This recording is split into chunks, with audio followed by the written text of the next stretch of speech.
Bonsoir, ici le Hip-Hop Studio officiel. Moi c'est Stanel, photographe, vidéaste, infographe. Aujourd'hui, beaucoup de benskinners, beaucoup de usagers se plaignent par rapport à la situation des transports urbains ici au Cameroun. Beaucoup de personnes se plaignent, tellement de personnes se plaignent que nous avons décidé dans ce micro-trottoir d'affronter les routes camerounaises, le quotidien en fait de benskinners, des chauffeurs de camions, des taximans et consorts, afin que chacun donne son avis pour vous montrer ce que nous vivons profondément ici au pays.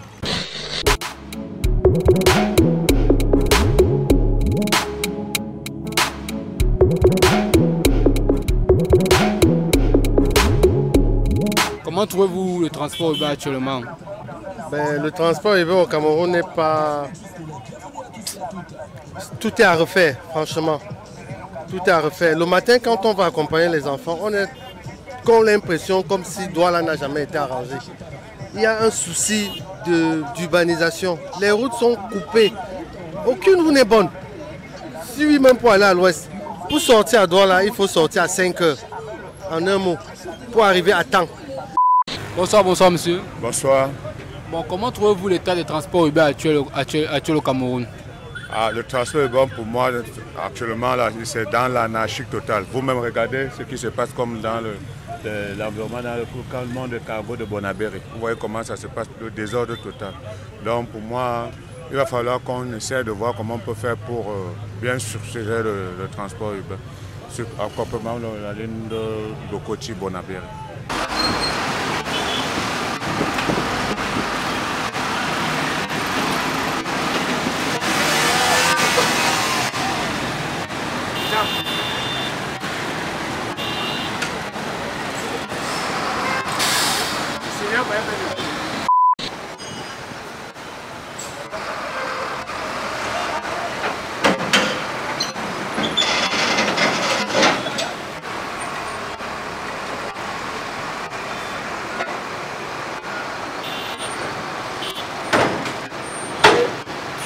Vous venez d'être victime d'un accident, plus précisément au rond-point d'Edo. Que pensez-vous de l'état de route actuel au Cameroun? De toutes les façons, tout le monde peut le constater.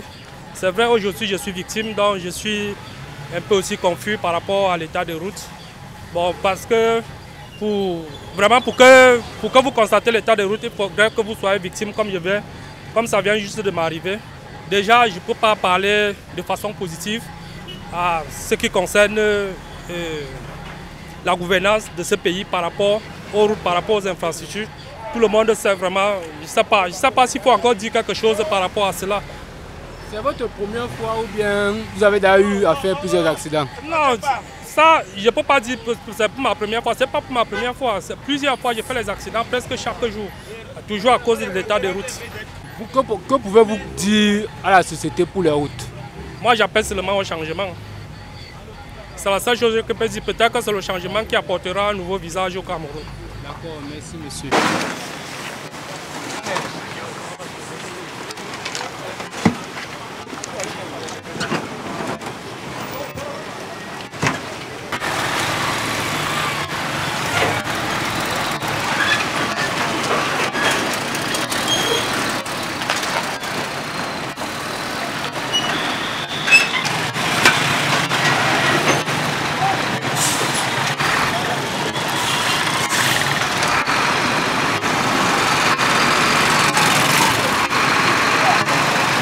Vraiment, nous on est tellement désolés.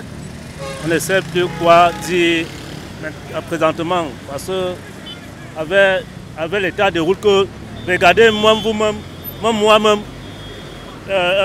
quelqu'un qui marche un peu dans la chaise roulante, à ce jour, moi-même, je ne parviens même pas à m'en sortir. Combien de fois les voitures?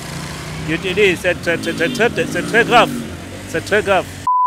Mais quand tu vas accompagner un élève, à 7 h, il est encore dehors. Ce n'est pas normal. L'enseignant va se dire que le parent ne prend pas soin de l'heure de départ de l'enfant. Dû aux embouteillages. On bloque ici. Parcours Vita. Allez à Parcours Vita maintenant là. Vous allez vous rendre compte. Allez à Pisport. Vous allez voir. Allez à 14. Vous allez voir. tout est gâté. Le Douala est en chantier, on ne refuse pas. Mais il y a des points d'accès où ça devrait se faire. Pas qu'en saison pluvieuse, on soit en train d'arranger encore les routes. Il y a des priorités qui doivent se faire. Et ces priorités-là, on ne sait comment régler ça. Vous avez d'ailleurs eu à prendre les cercles cargo là? Oui, constamment. Qu'est-ce qui se passe quand vous êtes à l'intérieur?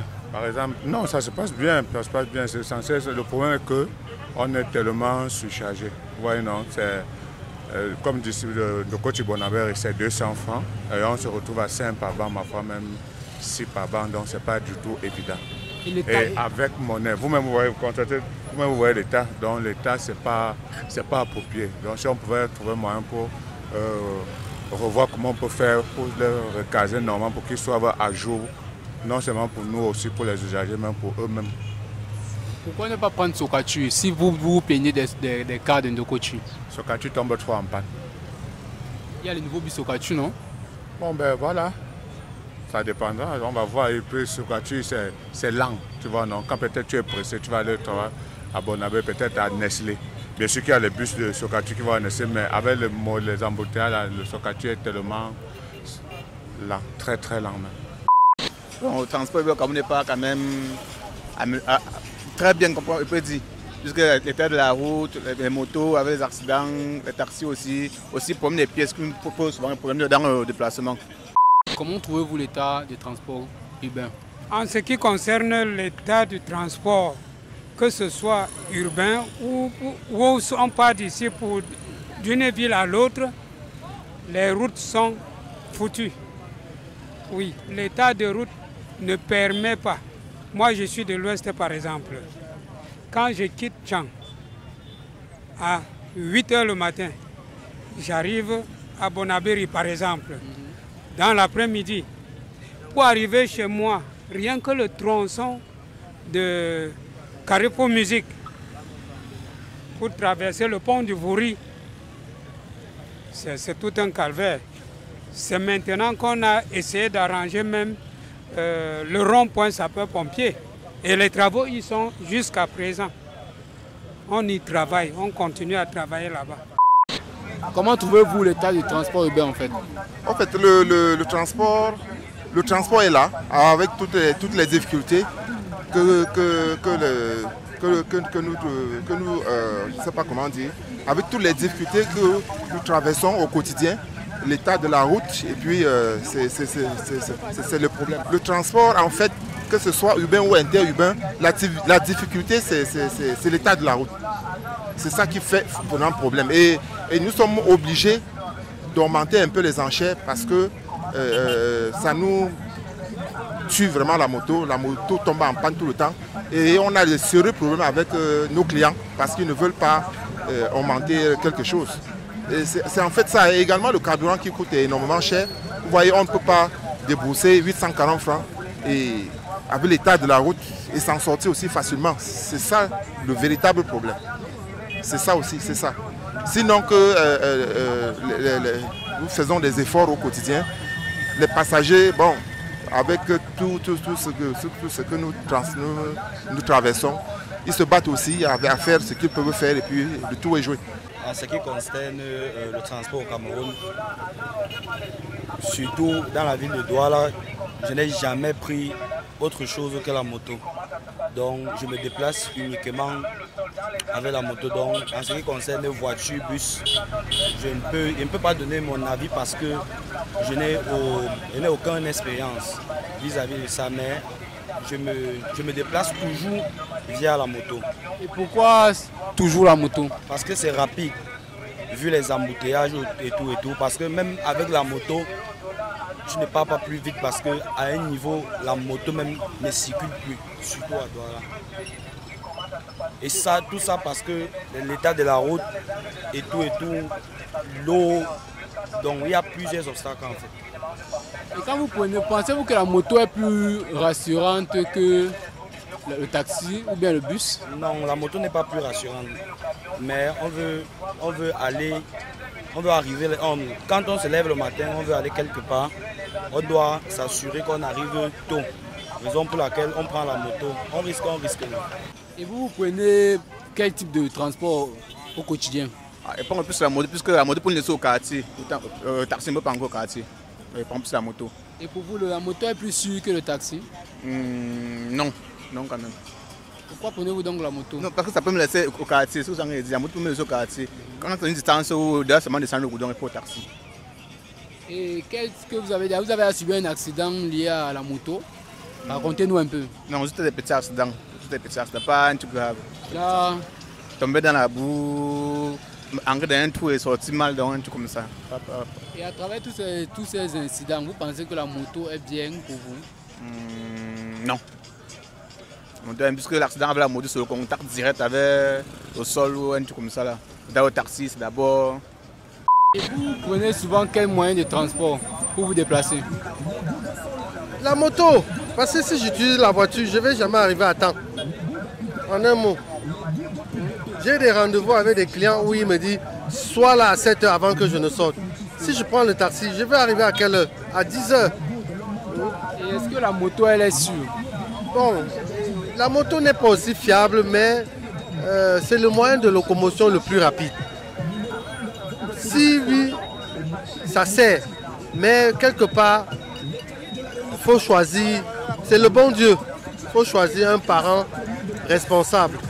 Même les babanas qui sont aujourd'hui responsables, c'est aussi bien. Mais le taxi est le moyen le plus fiable vraiment pour le déplacement. Il y a Yango, il y a des taxis. Mais sinon, il faut revoir. Avez-vous déjà subi un accident lié à la moto, comme vous empruntez chaque jour la moto? Non, tout à l'heure, là maintenant au parcours Vita, je viens de voir un babana qui vient de tourner devant un particulier. Ça fait peur aux passagers de voiture. Il est sorti, il a cravaté carrément le babana. Qu'est-ce que tu peux? On va ensemble, tu tournes devant moi. Ça, c'est ce que je viens de vivre. Là, moi qui suis même sur ma moto.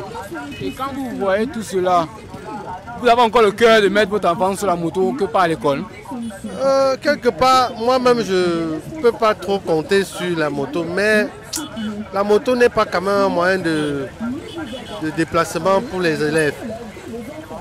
C'est clair, la moto n'est pas vraiment... Si oui, c'est d'être prudent. Et pour vous, la moto est plus sûre que les cargos là? C'est pas sûr, il n'y a rien qui est sûr. Le cargo, tu n'es pas entré là-bas, tu sors la chemise déchirée.